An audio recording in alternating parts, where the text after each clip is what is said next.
Kangju was the Chinese name of an ancient kingdom in Central Asia which became for a couple of centuries the second greatest power in Transoxiana, after the Yuezhi. Its people, the Kang, were an Indo-European semi-nomadic people probably identical to the Iranian Sogdians. Name Kangju equals the Talas Basin, Tashkent and Sogdian. It is not clear whether the Chinese name Kangju was intended to transcribe an ethnic name, or to be descriptive. Ju can mean to settle down, to take up one's abode, residence, or to occupy. The term, therefore, could simply mean the abode of the Kang, or territory occupied by the Kang. However, the character Kang literally means peaceful, happy, so Kangju could alternatively be translated as the peaceful land, or abode of the peaceful. Even if the name Kangju was originally an attempt to transcribe a foreign name, it would have at least carried some sense of it being a peaceful place to Chinese speakers,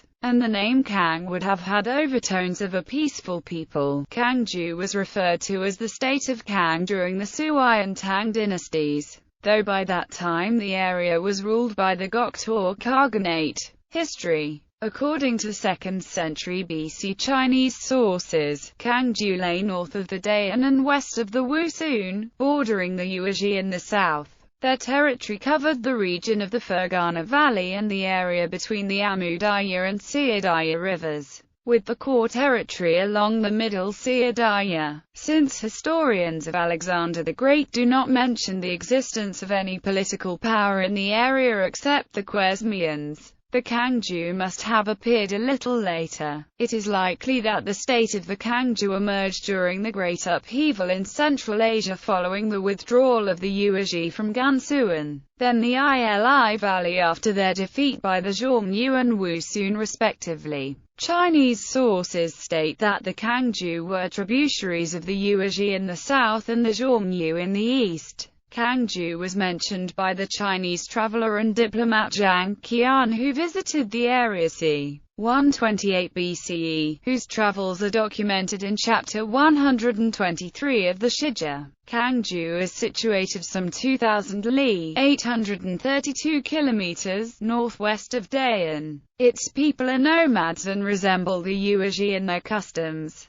They have 80,000 or 90,000 skilled archers. The country is small, and borders Dayan. It acknowledges sovereignty to the Yuezhi people in the south and the Xiongnu in the east. Qian also visited the land of Yansei, who resided northwest of the Kangju and were said to resemble them in their customs. Yansei lies some 2,000 li northwest of Kangju. The people are nomads and their customs are generally similar to those of the people of Kangju. The country has over 100,000 archer warriors, and borders a great shoreless lake, perhaps what is now known as the Northern Sea. Kangju had expanded considerably to a nation of some 600,000 individuals, with 120,000 men able to bear arms. Kangju was clearly now a major power in its own right.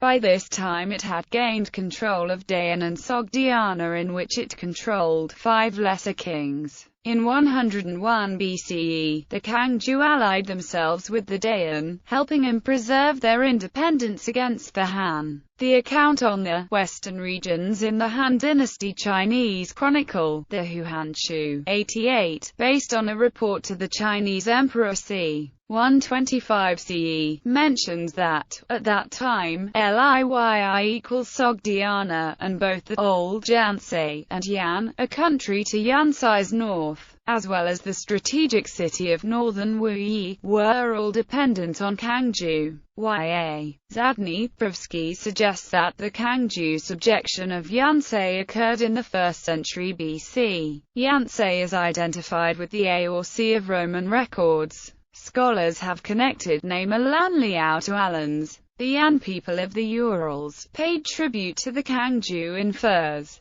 The Kangju established close connections with the Sarmatians, their western neighbors. The westward expansion of the Kangju obliged many of the Sarmatians to migrate further west, and it may therefore be concluded that the Kangju played a major in the great migrations of the time, which played a major role in world history. Through this expansion, the Kangju gained control over key parts of the Silk Route. The Kangju state came to unite a number of regions which had sedentary, agricultural and nomadic populations. Although their territory was small, the fertility of the land and their sophisticated civilization enabled the Kangju to maintain a large population, becoming a major military power. The Kangju were in frequent struggles with the Wusun, during which they in the mid-1st century BCE allied themselves with the northern Xiongnu. The Kangju ruler gave his daughter in marriage to the northern Xiongnu ruler Qiqi, while Qiqi married the daughter of the Kangju ruler. The Xiongnu and Kangju were initially successful, besieging the Wusun in 42 BCE. The Han, however, intervened, defeating and killing the northern Xiongnu ruler in Talis in 36 BCE. The Kangju ruler was subsequently forced to send his son as a hostage to the Han court.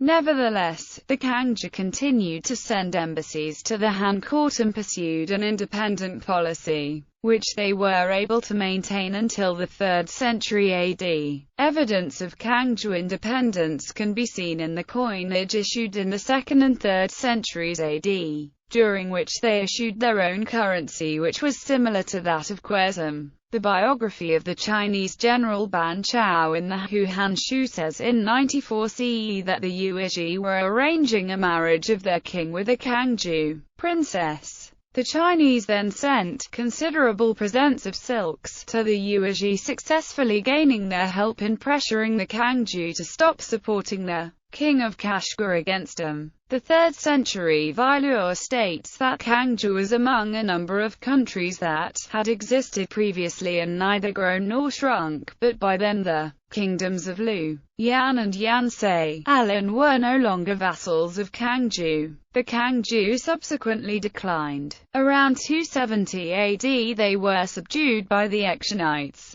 Like other Central Asian peoples, the Kangju probably became subsumed into the Hittites. Kangju was later known as the state of Kang during the Sui and Tang dynasties. In the 8th century, some of them seem to have been adherents of Manichaeanism. Culture. The Book of Han describes the way of life of the Kangju elite. Its ruler spent his winter in the capital city of Pinyin, and his summers at his steppe headquarters, which was a 7 days' journey away on horseback. The Kangju are regarded as an Indo-European people, and are generally held to have been an Iranian people identical with the Sogdians. Sinologist Edwin G. Pulley-Blank has however suggested that the Kangju could have been Tocharians. The ruling elite of the Kangju consisted of nomadic tribes whose customs were very similar to those of the Yuezhi. Kangju burials of the early period have been excavated at Burkara and Tamdi, in which the dead were placed in pit graves,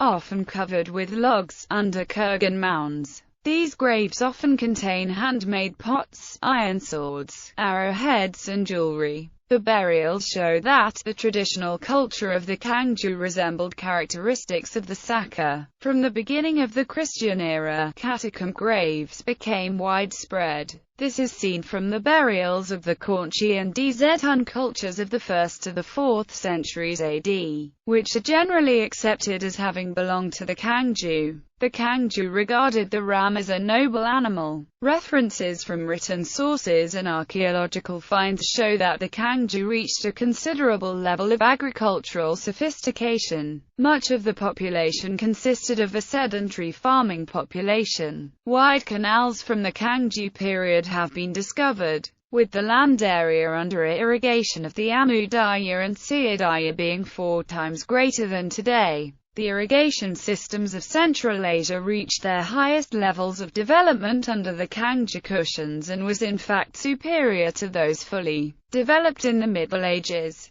Inscriptions. Some important inscriptions were discovered recently that provide information about the Kangju and their contacts with China. Firstly, a dozen wooden slips with Chinese writing were found at the Shanquan site in Dunhuang, China. They are dated to the late Western Han Dynasty. Also, there's a set of Sogdian inscriptions from Kultubi in Kazakhstan. They were analyzed and deciphered by Nicholas Sims Williams. They complement the existing Chinese historical records about the Kangju. Sims-Williams also assigned a likely date to these inscriptions. There are also several fragmentary Sogdian inscriptions discovered by A.N. Podushkin in his excavations at Koulteby. They contain archaic features which shed light on the development of the Sogdian script and language.